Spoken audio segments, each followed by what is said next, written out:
ඔයාගේ බල්ලට තමන්ගේ කාලේ ඉවරයි කියලා තේරෙනකොට මනෝවිද්‍යාවට අනුව ඌ අන්තිම වතාවට ඔයා දිහා බලන්නේ බය නිසා නෙවෙයි. උට උණුනේ ඔයාගේ මૌන මතක තියාගන්න විතරයි. මොකද ඔයා තමයි ඔගේ මුළු ලෝකෙම වුනේ. මනෝවිද්‍යාව කියනවා මිනිස්සු වගේ බල්ලෝ මරණයට බය නැහැ.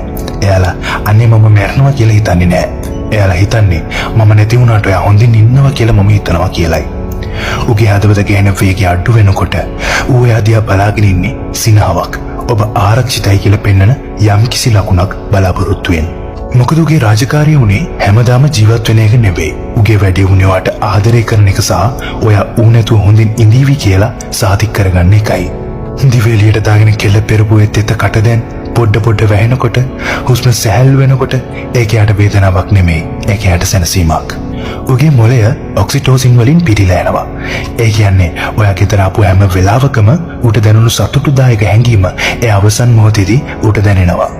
ඒ නිසා ඌ අන්තිමටම ඇස් පියාගන්නකොට ඌ සමුගන්නේ නැහැ. ඌ කියන්නේ ඔයා මට හොඳම ජීවිතයක් දුන්නා. දැන් මට පුරුදු වෙන්න. ඔයා ඒ ජීවිතය දිගටම ගත කරනවා කියලා. මනෝවිද්‍යාවට අනුව බල්ලෝ කවදාවත් ඇත්තටම අපෙන් යන්නේ නැහැ. උගේ සුවඳ, උගේ උණුහුම, උගේ රිද්මය සදාටම ඔයාගේ මොළය තුල රැඳිලා තියෙනවා. ඒකයි සමහර වෙලාවට මහ රැට, මහ පාන්දරට ඌ ළඟට වෙලා ඉන්නවා කියලා දැනෙන්නේ.